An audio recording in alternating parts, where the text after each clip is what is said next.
We left off, you're talking about Lou Edelman. Yeah, I told you about the creation of the Danny Thomas show. And then uh, Lou did the Joey Bishop show. He was not involved with Danny on Andy Griffith or Dick Van Dyke or uh, the maybe RFD and or on Real McCoys, except I know Danny and Thomas and Lou had some arrangement. They shared a little with each other on, their different shows. And Lou went on and developed Big Valley with Barbara Stanwyck because he had produced Barbara in theatrical pictures. And uh,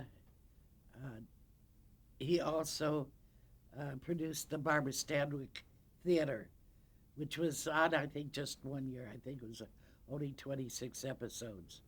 And he did the Joey Bishop show uh, with Abby Dalton and Corbett Monica. And that was uh, basically Lou's involvement in television. There was another series that came to mind. Oh, uh, to show what William Morris did, we represented Loretta Young. Now, that was not a show that I worked on, other attorneys in the office. But when Loretta had a heart attack or became ill, uh, William Morris went to work, and what it did was lined up substitute hosts for each episode for an entire year of the Loretta Young show. And uh,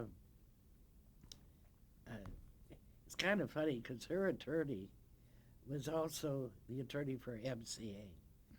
And, there's a little rivalry between William Morris and MCA.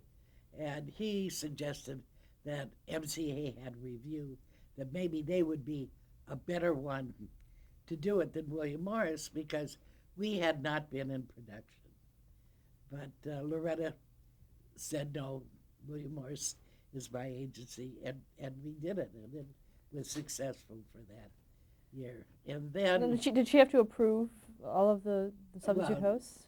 yeah, we went over the substitute hosts with her, the idea of stories and everything, as sick as she was, because this show was very important to Loretta, and she had very high standards. She was a very religious woman, and uh, things were really important. Although the story is that uh, she had an illegitimate child with Clark Gable when they were making the a movie, the Jack London movie with why can't I think of the name of it? The North, the movie in Alaska with the dog. Is it? Ah, it'll come to me sometime. I just can't think of it now. But she was really she was a woman of great honor, though. And I did get to meet with her. I have tried to sell the Loretta Young show, and I talked to her son Christopher. But again, it's black and white, and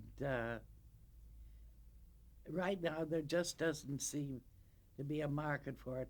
I'm hoping that sometime there will be a cable channel that will bring in all the old shows, the one that we love to see what it was really like in the earlier days of television. Now, when you were doing the Loretta Young show, was there even a glimmer that they could be repurposed later, or was? Oh yes, oh yes, because they were on film. Once we had film, we were making deals, and the Loretta Young show was sold in Australia, was sold in England. Dick Van Dyke was very big in England. That girl was very big in Japan. No, we sold them all over the world. And William Morris had an agent who did that, who covered that. Now you can't do it that way anymore. It's changed, and it isn't. It really isn't necessary because you'll make a distribution deal with the distributor here. Although I sold Dick Van Dyke for Canada, I didn't need an outside distributor. And then we got interest from Slovenia. And so I asked our Canadian distributor to make the deal in Slovenia, and gave her a commission, and because she could furnish the print material, the material that was necessary to broadcast, because she had it all up there in Canada. Now, was this first run, or is this more First recent? run in Slovenia. Was it? But was it during the first run of the Van Dyke show, or was it now just more this, recently? 6 months ago. They bought the Dick Van Dyke show for Slovenia Today. Why do you think it's so popular? In other It's countries? Dick's comedy. I think their comedy just translates to every country, because so much of it, a lot of it is physical, and the husband and wife, and the child, and then the Maury and Rose. See, I don't know how the jokes go. I was asked. There was interest in both Germany and France to take scripts of the Dick Van Dyke Show and produce new programs. France did it on Maud, the B. Arthur series. But I talked to Carl, and I recommended against it. Because I don't know how those scripts would translate with different performers doing it. To me, I want to preserve the Van Dyke Show as it is. And Carl agreed with me, so we turned it down. Do you work closely with Carl Reiner? Oh, yeah. Yeah, we talk every so often. He did an Alan Brady animated show for Nickelodeon or Nick at Night. And he has an idea now. I don't know what's going to quite happen with it. He's written a half-hour script of where they are today. Rob and Laura and Ricky, the child, but of course there's so many people are gone. Maury's gone. Rosemary is in pretty bad shape. She can't walk, and she's put on an awful lot of weight. And Jerry Paris is gone, and Ann Gilbert is gone. So I don't know. I don't know how Dick feels about doing it, but knowing Carl, he'll want it done, and maybe it'll get done eventually. And let's see, I talked about Mod Squad. William Morris also represented Four Star. When the original Four Star Theater with Dick and it was an Idol and Pino, David Niven, I think it was Charles Boyer, we did not represent. But they had an attorney who also was had stock ownership in the venture that was the Four Star Productions, who evidently sold the stock without telling his partners. And Dick was quite mad at him and came to William Morris.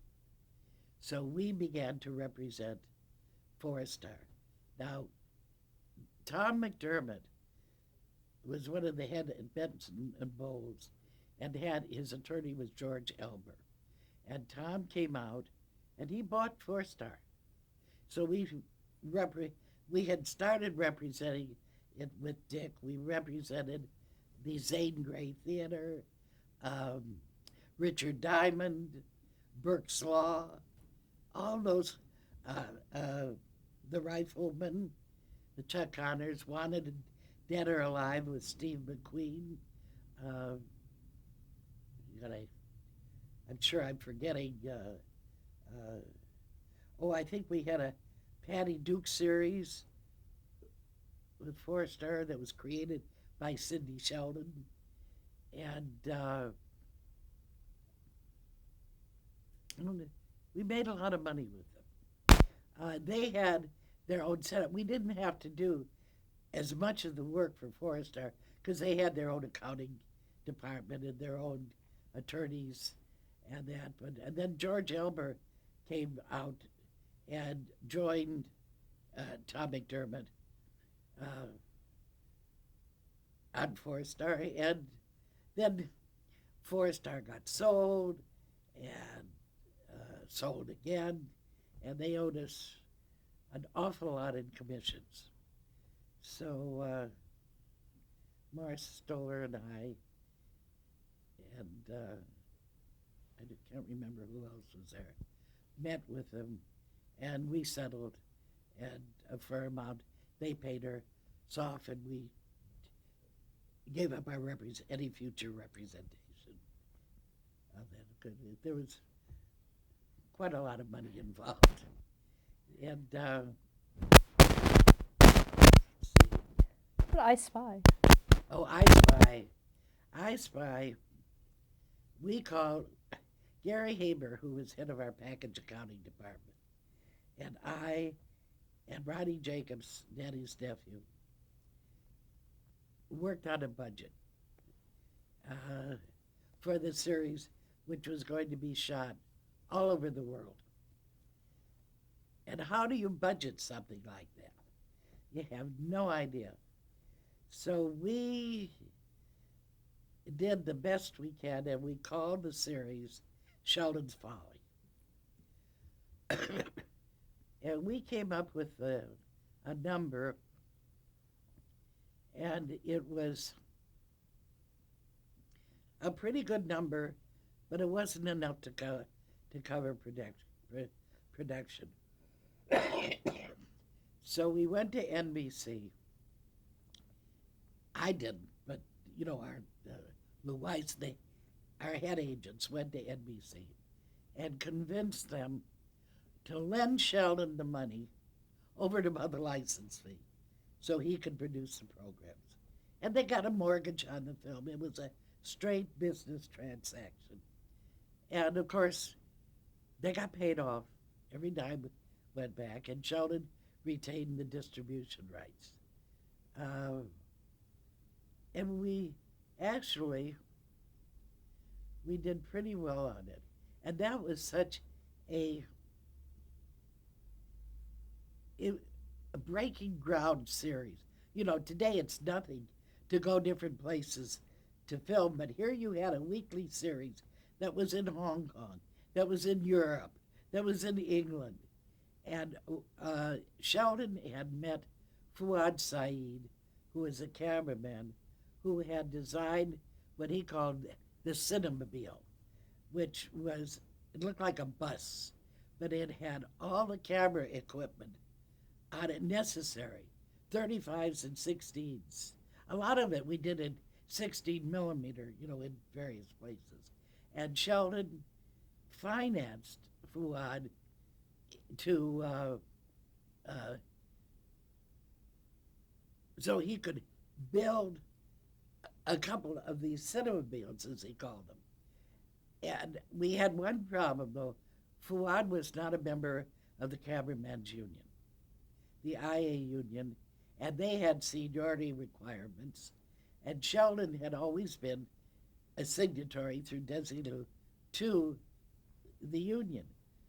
So we had the opportunity that all of the union cameramen were working. So Sheldon had the right to hire Fuad. And once he did, we never took him off salary. Even when union men became available. And Fuad was trying to get into the cameraman's union and had applied. But seniority in the craft unions, I'm sure your friend knows, can be very, very tight and very hard to get into. So we never took him off, and the union brought in arbitration. and I was one of the witnesses, and we won. And I had worked very closely with all the IA unions when we did the Dick Van Dyke show in Arizona, because Dick had moved to Cave Creek, uh, uh, and we did this. A studio was built outside of Phoenix, outside of Scottsdale. Uh, I guess was that Cave Creek or God, I can't remember the other town name. Anyway, I met with the IA here, and I said I wanted to treat it. I wanted to go IA, but I didn't want to treat it in some way as a location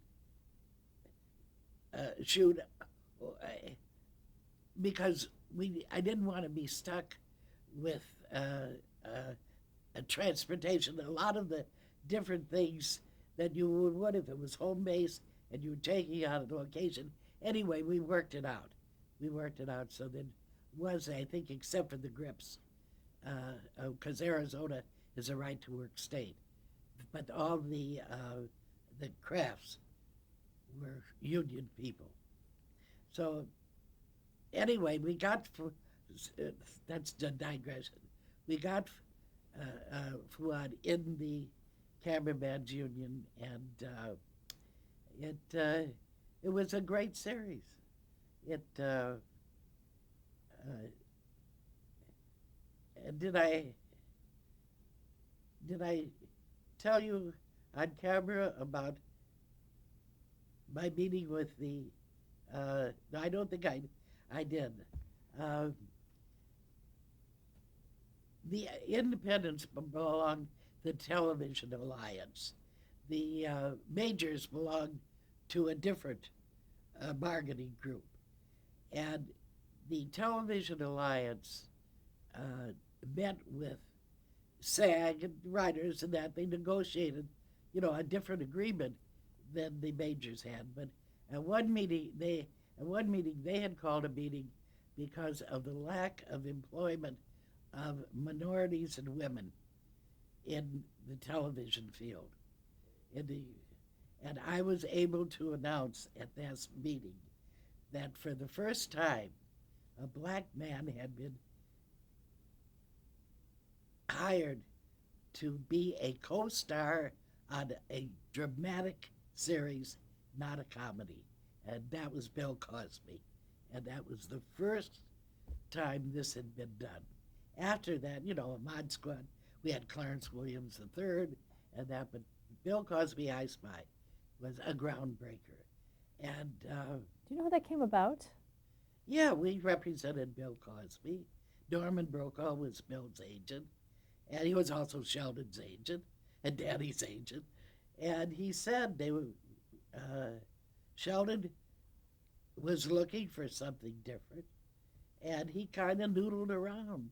And Norman said, I've got the perfect actor for you. And he introduced Bill to Sheldon, and that was it. And it really started Bill's career in a whole different way, and it was fun. It was fun. Were you involved in any of the production aspects of I Spy in terms of the foreign locations? Not on the foreign locations, but on the other shows. I helped negotiate the below-the-line agreement with Desilu. We represented Jack Shertock, not on Private Secretary, but on I'm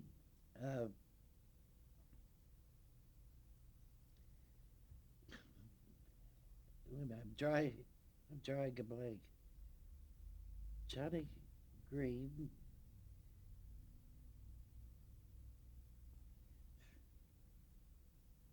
My favorite Martian. Excuse me.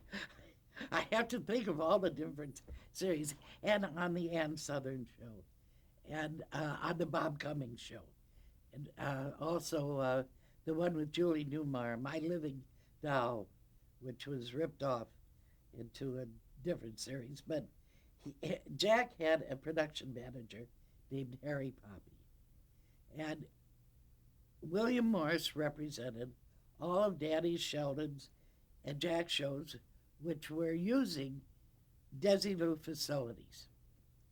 So that's a combined. That's a big client. That's a big company. So we had a combined negotiation for all William Morris clients, and Harry helped educate me on below the line. So we went in and we negotiated the facilities agreement with Desilu. Uh, God, it was an agreement like that, and Danny had to sign for all the companies that he had the financial interest in the business controls over.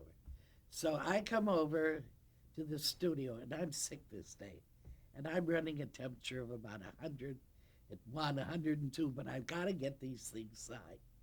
So I come over, and he's shooting, I think it's a special with Lucille Ball.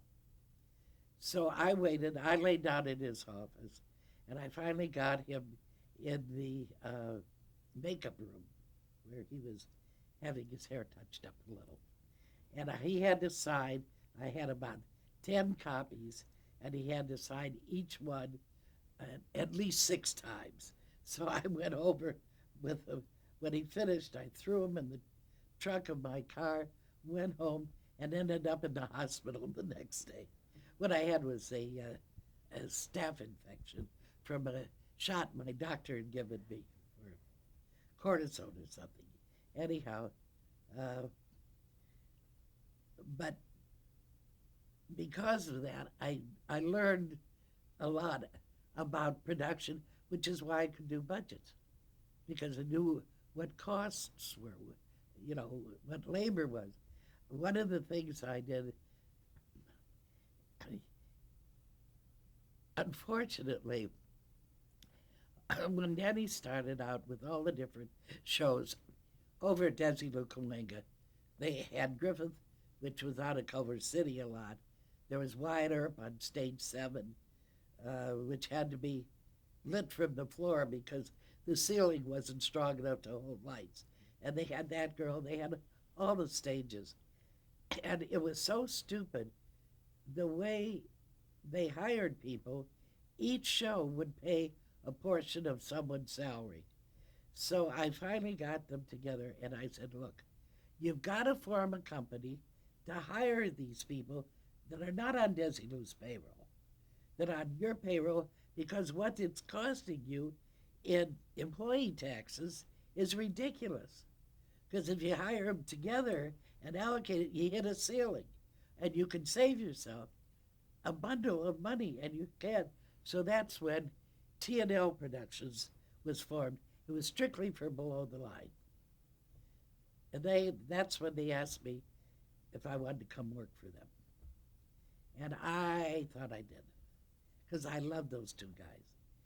But when I went back and told, the first one I told was Norman. And Norman was all for it because, these were his babies. And I got through Morris Stoller.